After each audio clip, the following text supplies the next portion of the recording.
Assalamualaikum warahmatullahi wabarakatuh. Untuk pertemuan kedua mata kuliah mikrobiologi industri, kita akan membahas tentang sejarah dan perkembangan dari keilmuan mikrobiologi yang mempelajari mikroorganisme.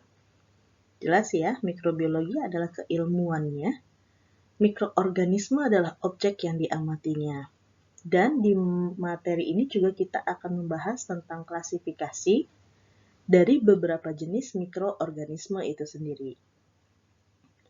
Jadi untuk sejarah yang pertama adalah penemuan mikroskop oleh Leeuwenhoek yang menjadi cikal bakal keilmuan mikrobiologi mulai berjalan secara dinamis. Jadi penemuan mikroskop oleh Leeuwenhoek ini mampu membentuk pembesaran bayangan menjadi 50-300 kali lipatnya.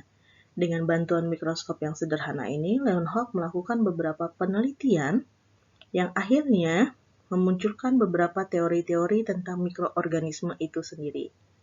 Teori yang pertama adalah teori abiogenesis, di mana animalculus itu timbul dengan sendiri dari bahan-bahan yang mati.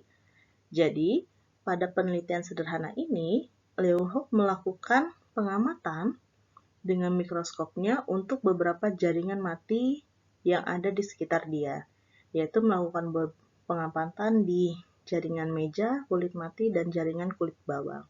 Dia mengamati ternyata ada makhluk berukuran kecil atau renik yang kemudian tumbuh dan berkembang di antara jaringan-jaringan kulit mati yang dia amati.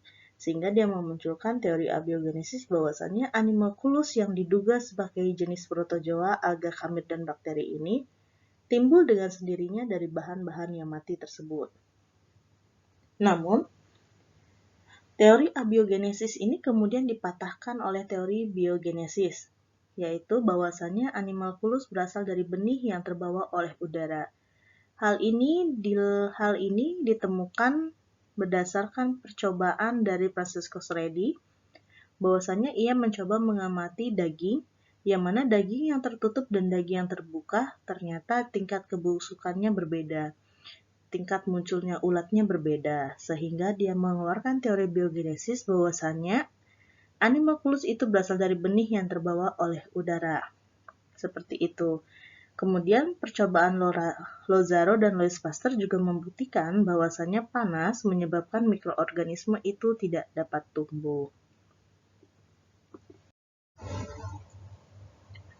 Untuk klasifikasi berdasarkan sel dan strukturnya, mikroorganisme itu kita harus satu persepsi dulu bahwasannya komposisi material sel pada semua organisme adalah sama, yaitu terdiri dari DNA, RNA, protein, lemak, dan fosfolipid yang merupakan komponen dasar dari semua jenis sel.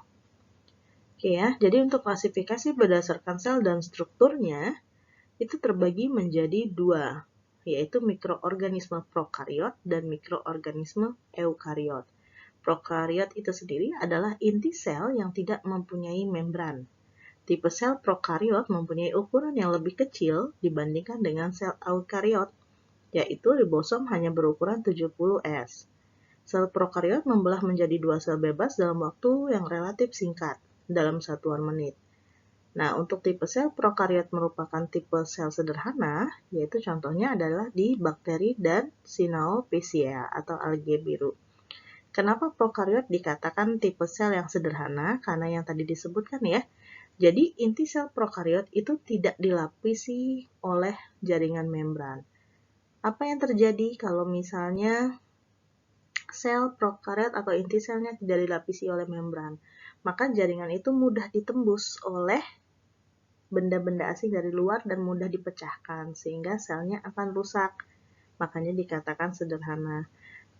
Sedangkan sel eukariot itu dikatakan lebih kompleks karena inti selnya ditutupi atau diselimuti oleh membran sel.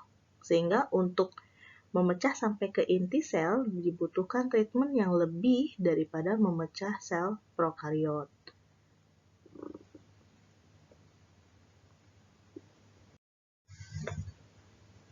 Untuk klasifikasi sel eukariot, itu tadi yang sudah disebutkan ya, kalau inti selnya itu diselimuti oleh membran. Inti sel ini mengandung bahan genetis berupa genom atau DNA. Ribosom pada sel eukariot ini jauh lebih besar dibandingkan prokariot, yaitu berukuran 80S, kalau prokariot tadi 70S ya.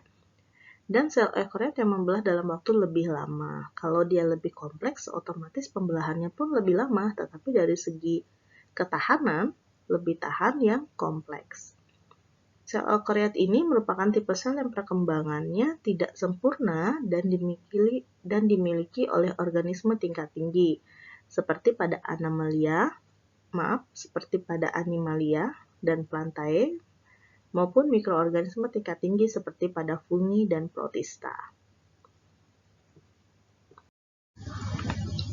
Sehingga kalau kita lihat perbedaan prokariot dan eukariot dari segi strukturnya, untuk macam-macam mikroorganismenya, prokariot itu contohnya ada di bakteri dan juga di cyanobacteria atau alga hijau dan biru. Sementara untuk eukariot adalah contohnya alga, umumnya fungi, protozoa, plantae, dan animalia, yaitu hewan-hewan yang sifatnya tingkat tinggi ya, hewan atau tumbuhan yang sifatnya tingkat tinggi. Untuk ukuran sel sendiri kita bisa lihat kalau misalnya prokariot itu lebih kecil daripada eukariot. Untuk struktur genetiknya, untuk membran inti prokariot tidak mempunyai, eukariot punya. Untuk jumlah kromosom prokariot hanya punya satu siklis, sementara eukariot itu lebih dari satu. Untuk dari mitosis juga sampai dengan ke bawah bisa dibaca sendiri gitu ya. Jadi kita sudah jelas melihat bagaimana perbedaan prokariot yang merupakan sel sederhana dengan eukariot yang merupakan sel lebih kompleksnya. Jika dilihat dari gambar ini, maka sudah sangat tampak jelas ya perbedaan sel eukariot dan prokariot, di mana sel eukariot itu lapisannya lebih banyak, ada membran, ada dan segala macamnya, sementara prokariot itu jauh lebih sederhana. Sehingga kalau misalnya mikroorganisme yang sifat selnya adalah prokariot, itu lebih mudah dipecah. Tidak butuh treatment yang khusus. Ibaratnya, dengan sedikit suhu panas, ternyata dindingnya mudah dipecah dan mikroorganismenya mati. Berbeda dengan eukariot yang mungkin butuh treatment yang lebih banyak. Adanya banyak membran intraseluler yang menyekat sel menjadi sejumlah organel yang terpisah merupakan sifat utama sel eukariotik. Setiap organel mempunyai fungsi khusus yang diperlukan untuk memelihara sel itu sendiri. Nah, kalau yang tadi adalah klasifikasi berdasarkan struktur selnya, kita masuk ke klasifikasi mikroorganisme berdasarkan kebutuhan oksigennya, yaitu terbagi menjadi 3, di mana ada yang namanya mikroorganisme aerob, anaerob, dan anaerob fakultatif. Apa sih definisinya? Oke, kita lihat berdasarkan kebutuhan oksigen. Maka aerob adalah mikroorganisme yang butuh oksigen untuk hidup. Sementara anaerob adalah mikroorganisme yang tidak memerlukan oksigen. Saat ada oksigen, anaerob tidak bisa hidup, tapi aerob hidup. Begitu sebaliknya. Namun untuk jenis anaerob fakultatif adalah mikroorganisme yang dapat hidup dengan baik bila ada oksigen maupun tidak ada oksigen, tetapi lebih memilih untuk menggunakan oksigen. Gitu ya. Jadi dia bisa kedua-duanya tapi lebih cenderung untuk yang bisa pakai oksigen. Contohnya adalah jenis bakteri Escherichia coli atau E. coli dan Staphylococcus sp. Oke, untuk klasifikasi berdasarkan suhunya, mikroorganisme itu sendiri bisa dibedakan menjadi 3 jenis mikroorganisme ya. Kenapa kita bicarakan ada berdasarkan suhu? Karena terkait dengan pertumbuhan akan dikenal yang namanya suhu minimum, maksimum, dan optimum. Suhu minimum itu sendiri adalah suhu paling rendah, batasnya di mana kegiatan mikroba atau mikroorganisme masih dapat berlangsung. Sedangkan suhu optimum adalah suhu yang paling baik untuk kehidupan mikroorganisme. Dan suhu maksimum adalah range atau batas tertinggi suhu yang masih bisa ditoleransi mikroorganisme untuk tumbuh. gitu ya, dan pada kegiatan psikologi yang paling rendah. Contohnya, kita masuk aja ke contoh, terdapat 3 golongan mikroorganisme berdasarkan suhunya, yaitu psikofil, mesofil, dan termofil. Mikroorganisme psikofil atau kriofil itu sendiri adalah mikroorganisme yang dapat tumbuh pada suhu antara 0 sampai 30 derajat Celcius. 0 ini adalah suhu minimumnya, artinya di bawah 0 ini si mikroba atau mikroorganisme psikofil tidak akan bisa tumbuh. Dan suhu optimumnya adalah 30 derajat Celcius. Kalau lebih dari itu juga si psikofil tidak akan bisa tumbuh. Dan suhu optimumnya ada di suhu 15 derajat Celcius. Kebanyakan tumbuh di tempat-tempat dingin, baik di daratan maupun di lautan.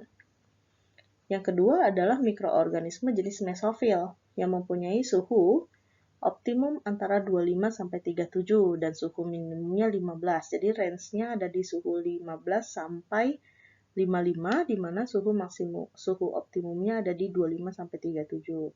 Mikroorganisme ini biasa hidup pada tanah dan perairan.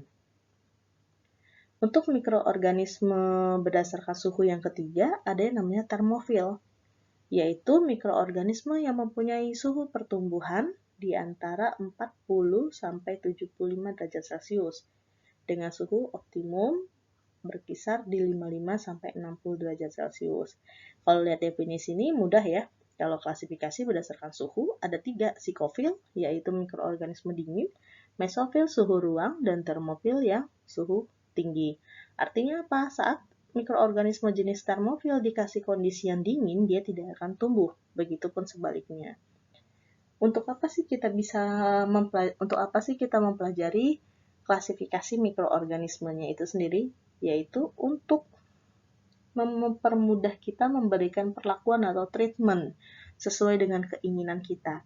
Kalau kita ingin dia tumbuh, maka kita harus sesuaikan dengan karakteristik dia. Kalau dia psikofil, kasih suhu dingin. Kalau dia butuh udara, kasih kondisi yang, kalau dia aerob, maka kasih kondisi yang ada oksigennya. Kalau kita tidak mau menumbuhkannya, jangan dikasih. Begitu kebalikannya. Itu adalah fungsi mengapa kita harus tahu klasifikasi mikroorganisme itu berdasarkan dari suhu, dari kebutuhan oksigen, dan dari struktur selnya sendiri. Seperti yang udah saya sampaikan di pertemuan pertama ya, bahwasanya beberapa jenis mikroorganisme itu diantaranya ada bakteri, ada virus, ada jamur fungi yang terdiri dari kapang dan kamir, ada alga, dan ada protozoa. Jadi, kita sudah mempelajari bahwasanya mikroorganisme itu terbagi menjadi 5 jenis besar nih, 5 jenis kelompok besar. Dan di dalamnya, kita harus paham ada klasifikasi berdasarkan suhu, berdasarkan struktur sel, dan berdasarkan kebutuhan oksigennya. Jadi ada bakteri yang sifatnya aerob, ada juga bakteri yang anaerob. Ada bakteri yang psikofil, ada bakteri yang mesofil, ada bakteri yang termofil, dan seterusnya. Begitupun dengan virus, jamur, alga, dan protozoa. Oke, baik. Dari pemaparan yang sudah saya sampaikan, ini adalah diskusi kelompok yang nanti akan saya lebih jelaskan lagi di grup WA ya. Jadi untuk materi tentang klasifikasi mikroorganisme, sekian yang bisa saya sampaikan. Tentu ini tidak akan mengcover keseluruhan ilmunya. Kalian wajib mencari tambahan informasi lain dari beberapa buku yang sudah saya rekomendasikan. Oke ya, kalau begitu saya akhiri pertemuan hari ini. Saya tutup. Wassalamualaikum warahmatullahi wabarakatuh.